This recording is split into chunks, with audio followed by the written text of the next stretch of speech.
Hello, BookTube, and welcome to Vlogmas Day 3. As you can tell, I am not outside in bright sunlight. I know that I said I would be, and I will be. But for today, I wanted to try to do again. All of these Vlogmas videos will just be provisional. I'm only uploading them if they seem like good entertainment. And today, I want to do something that I haven't done in a while, and that quite a few of you have asked about. In fact, I haven't done it in so long that there are thousands of people who now subscribe to this channel who may never have seen me do it before. And that is reinforce a book. I did a few videos years ago where I reinforced the dust jackets of hardcovers that I got at the Brattle Bookshop, where the dust jacket was in terrible shape, but the book was just fine. You want a dust jacket that you can, that you don't have to worry about, and you don't have to put somewhere safe while you read the book. I like to keep the dust jacket on my book, so I like it to be nice and sturdy. And this is a little different because this time the book that we are going to be reinforcing is a paperback. It's a mass market paperback from Oxford World Classics from 20 years ago. This is the Carolyn Hammond translation of the Gallic War of Julius Caesar. And that is a famous painting of Julius Caesar with his men. The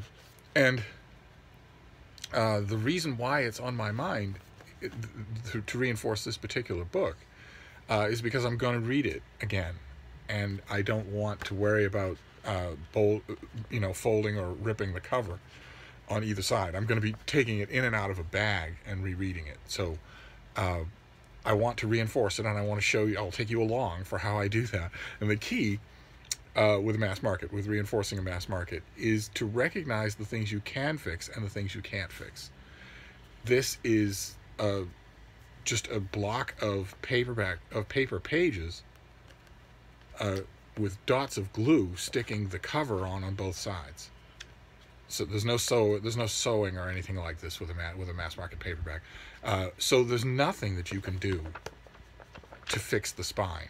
Just the other day, I was reading a Regency romance on the subway and realized that the spine was completely cracked. There were two islands of pages separated by a gap, so it looked like a normal book when it was closed, and that's the way I bought it. But when you open it, you realize it's two separate books, flimsily held together by one cover. I had to throw it away because there's no point in keeping a book like that, and there's nothing to do about it either, short of having a little glue gun. There's nothing you can do about that. So first, the binding has to be in good shape, and these Oxford World Classics, the binding was in really good shape. So the only thing that I need to do with this book, in terms of reinforcing it, is to toughen up the cover on both sides and the spine, and do whatever I can to keep the pages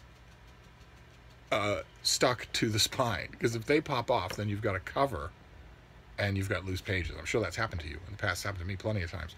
So you have to keep in mind, first of all, when you're reinforcing this thing, what you can and cannot do. That is what you can do. You can, in other words, when it comes to mass market paperbacks, you are reinforcing the externals of the book. Just like when it comes to the dust jackets of hardcovers, you're reinforcing the dust jacket. There's precious little you can do to reinforce the book itself. So I know that I'm going to be beating the heck out of this. I just finished a Regency romance, not the broken one, but another one. I just finished The Lonely Earl as my Subway book, and I'm going to use this as my next Subway book. So it has to be tougher than this. It has to be tougher than just paper. So I've got a platform here, and we're just going to go through this very simply. It's not a hard procedure at all. All you have to do is keep in mind that what you're doing is reinforcing what's already here. And the only tools you need are clear plastic tape and a pair of scissors, which I have always at hand. So the first thing I do, you want to lay strips of tape down lengthwise across the front of the book. And you want to be careful. Of course, if you can, you want to be careful for there to be no really visible seams, no really visible air pockets. You want to sort of take your time on the front cover because you're going to be looking at that. And also because seams and air pockets don't age well. So let's see here. Let's get started. We're going to put some strips over the front, and then we'll move on. The rolls of clear plastic tape are always a bit of a challenge for me because I have almost no sense of touch. So finding the edge of the tape can sometimes be a challenge. Just so now, see, I don't know if you're going to be able to make this out in the light, but I have put one strip of tape down there So the next strip will just a bit overlap with that and continue on down the front of the page. Down the front of this cover, this classic Victorian painting of Julius Caesar questioning Vercingetorix. Totally ahistorical in every detail. Doesn't look like Caesar, doesn't look like Caesar's men. Vercingetorix is not in this particular cropped version of the painting, but he doesn't look like Vercingetorix, isn't really. It's all meant to illustrate a romantic point about Julius Caesar being a king among common men. He's in a red robe amongst very intentionally shabby legionnaires, designed to make him feel like a field commander.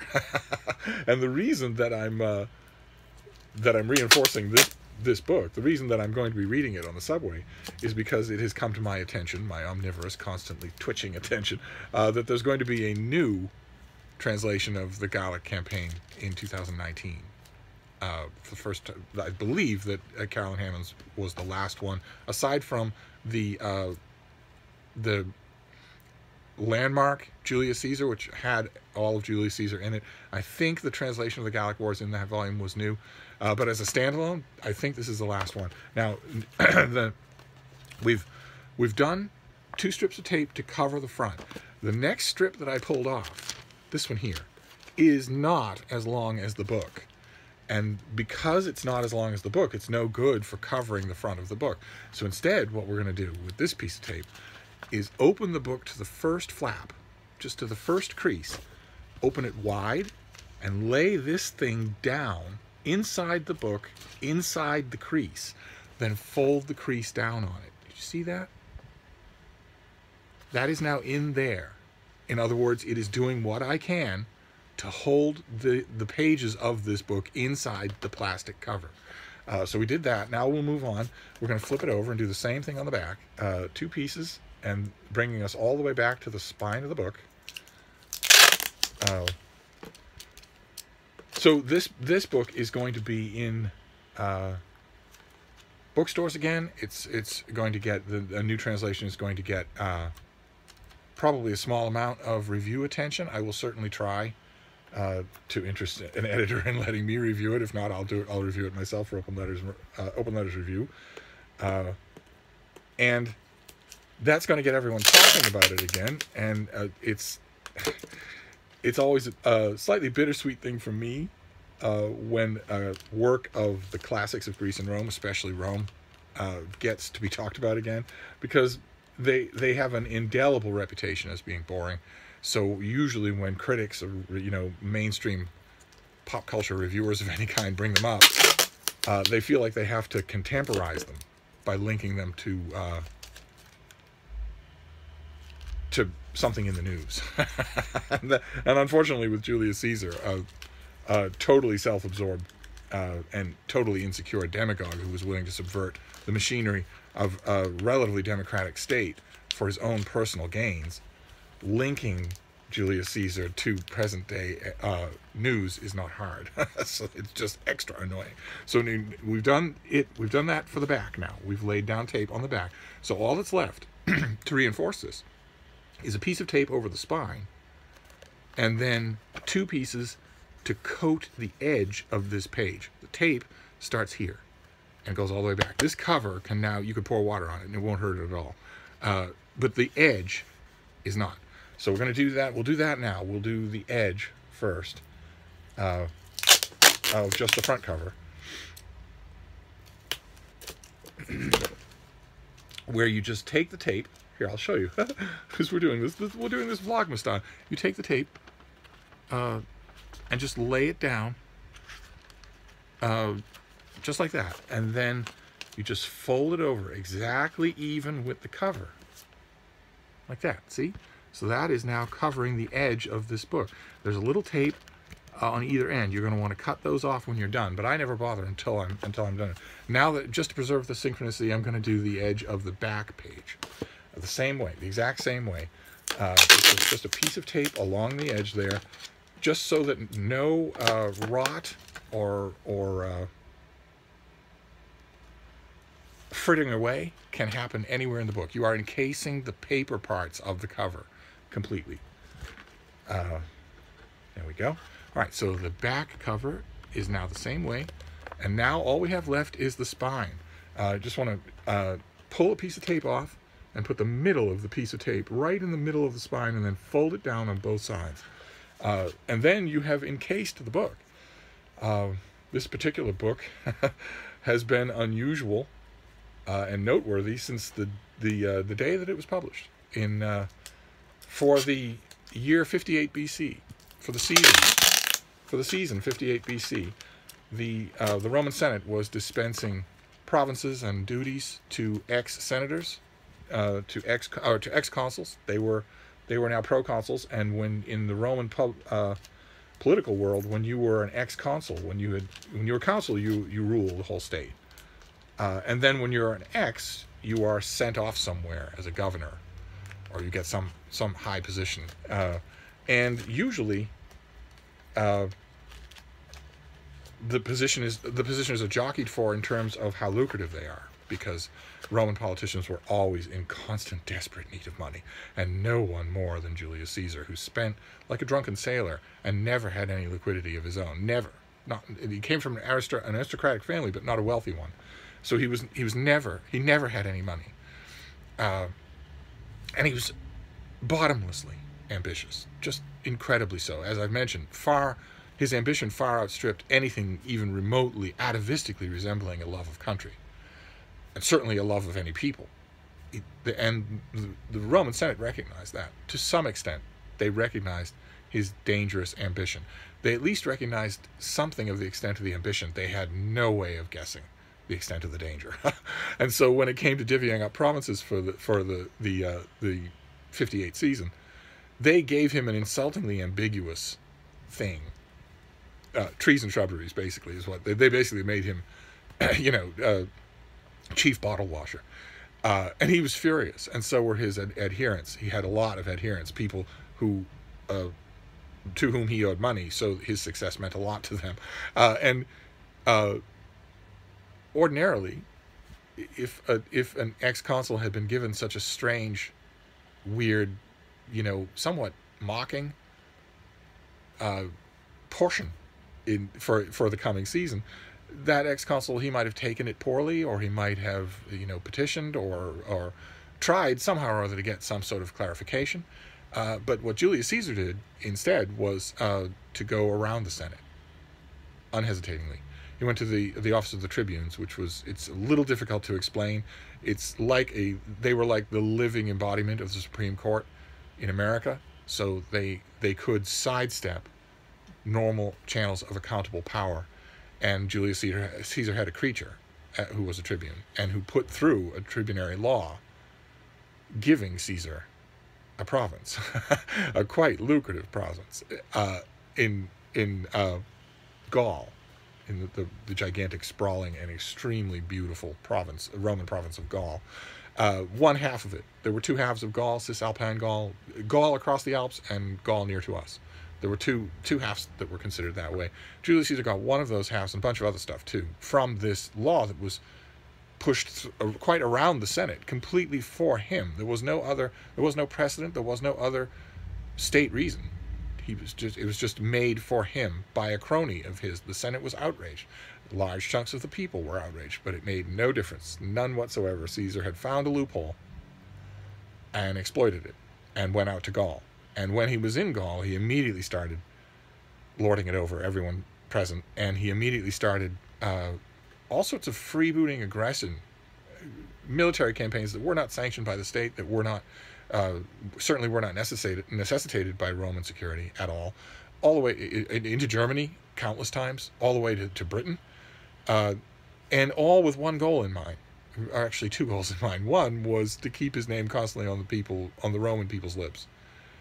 And the second was to keep himself open to an endless and constantly increasing stream of revenue, which was not entirely designed to enrich him. It was also designed to enrich his men. When Caesar was in Gaul, he weaponized the Gaulish legions. He took that process, which had started with the general Marius and continued under Cinna and Sulla and whatnot. He took that process of personalizing military power and weaponized it like you wouldn't believe, brought it to an extent the world had not seen outside of maybe Egypt, the Egypt of the pharaohs, so that he and the army were one. That is very much reflected in this silly old Victorian painting. So that he and the army were one. That's what he wanted. And that's what he got in Gaul. And he prolonged his own campaign there, his own command there, forever and ever, for years and years and years. And eventually, it was so familiar that Caesar is off in Gaul making war, that he worried that the second part, the keeping of his name constantly on the lips of people in Rome, might dull a little. And that's where these books came in. He started sending back to Rome books about his Gallic campaigns. And they were strange. They were their bald, unadulterated, unadorned Latin prose was a subject of sarcastic tittery among the intelligentsia of Rome, including Cicero, right from the start. They looked at it and said, "Well, what is this? This is not Latin as anyone would ever publish it. Is this a school exercise?" Presciently, unknowingly, foreseeing that Caesar's commentaries would be used in schools forever. They always will be used in school forever for Latin students, because they are simple, clear Latin written by Julius Caesar. What student wouldn't be interested in that? What teacher wouldn't be able to hook students' attention with that? It's deciphering Caesar, getting to read Caesar as Romans read him, is not that hard when it comes to beginning Latin, and students love that. They always have, and they always will. But the smart set, the book reviewers of his day, were puzzled by it. They knew perfectly well that Julius Caesar himself could write much more eloquent Latin. They'd read him write it, and they'd heard him speak it. Some of his speeches were legendary even before he went to Gaul. And not enough of them saw the reason for that bald, unadorned Latin. And of course, the reason was to get at his core audience, which unfortunately, as we're going to find out in April when the new translation comes out, that core audience could easily be described as his base. He wanted to make sure that they could read his works. And when you read the Gaulish campaigns, two things come leaping out at you. The first is the august brilliance of Julius Caesar himself. He refers to himself in the third person almost exclusively throughout the books, and comes off as a calm, omniscient genius. That's number one. And number two is the incredible, almost symbiotic bond between that Julius Caesar and his men. That also was meant to be stressed, because it wasn't just the simple folk in Rome who were meant to read these things. It was the legionaries in Gaul. And it wasn't entirely true. His men didn't completely trust him. They didn't completely like him. They didn't like a lot of his behavior. He just had phenomenal luck. Julius Caesar had phenomenal luck, and he matched that with an absolutely feral lack of shame. He would do anything to advance himself, cast anyone aside, burn down any tradition, destroy any norm of civility for himself, for his own goals, for his own ambition, for his own egotism. And these books try hard to suppress that. And yet, because they try hard to suppress that one thing, I think it stands out like neon on every page of the Gallic campaign. So I want to reread not only my Loeb classical libraries of Caesar himself, but also all of my English translations in preparation for that new one-volume standalone Gallic campaign translation that's coming out in the spring, when I will have to deal with this all over again. I'm hoping I get a chance to write about it for a very large audience, but I'm okay with the audience that Open Letters Review has. If that's the only place that takes, I'll gladly do it there. Open Letters Review is a year old, and it has been in its small but noticeable way a success. We have a stable of really good writers who keep coming back. We have really good editors. We have been quoted and blurbed. Open Letters Monthly, our Open Letters Review is a fine inheritor of Open Letters Monthly. So if I have to review this new Gallic campaign there, I will. But I'd like to do it for a larger audience, especially a larger audience that maybe reveres Caesar. So I'd like to do what I can to fix that. So speaking of fixing, I want to show you where we are here. So we're all but done. I put tape over the spine. Notice there's still some sticking. What I'm going to do when I'm done is just go around with the scissors and trim all the overview, all the tape that overshot the mark. The only thing that's left to do, since the spine is now covered, the front, the back, the edges are now covered, this is now as indestructible as a mass market paperback can get. The only weakness it has is if the pages pop off from the spine. There's nothing you can do about that. We've already taken our one step by doing this. Now, what I'm going to do next, the last thing I'll finish up in here, because I don't know how long I can make these videos on my phone. And I already had that horrific experience of having a video just disappear. We lost a mail haul. I did a mail haul on this phone, and it just didn't record at all. It didn't seem to even know that it was there, although it looked perfectly fine to me the whole time it was happening. So we're going to take another shorter piece of tape. We're going to open up the book again, but not to this page. Instead, just to be double sure, we'll go to the next page and do the same thing. We're going to lay it along the inside crease of the book, the inside fold of the pages. And this is all has one goal in mind, which is just to strengthen what's already there in the book. So now we have a piece of tape holding this, and then another piece of tape holding that, just to double it. And if you want, you could triple it. You see how the book opens, right? Just you can follow the lay of the pages. If you open the book like that, you put stress on the cover, then it opens again there. You could do another one right here and strengthen it even more. So that you can hold this open with one hand, so that you can take it in and out of your bag without fraying or ripping the cover. It'd be almost impossible to rip this now. And so that you could even hold it in your hand while you're walking in the rain, if you wanted to do that. So there you go. That is, we've reinforced the Gallic War by Julius Caesar. And we've done it in preparation for the new translation coming out in the spring. So that is, a lot of you have been asking to see how I reinforce books. That is how I reinforce a mass market paperback. Take stock of its own strengths and reinforce them everywhere, because you can't do much else. And the next reinforcement that we do will be, I will do another dust jacket of a hardcover, because there are a lot of you who haven't seen that. And it gives us a chance to chat. So I'll wrap this up, but I'll see you soon. Thank you, BookTube.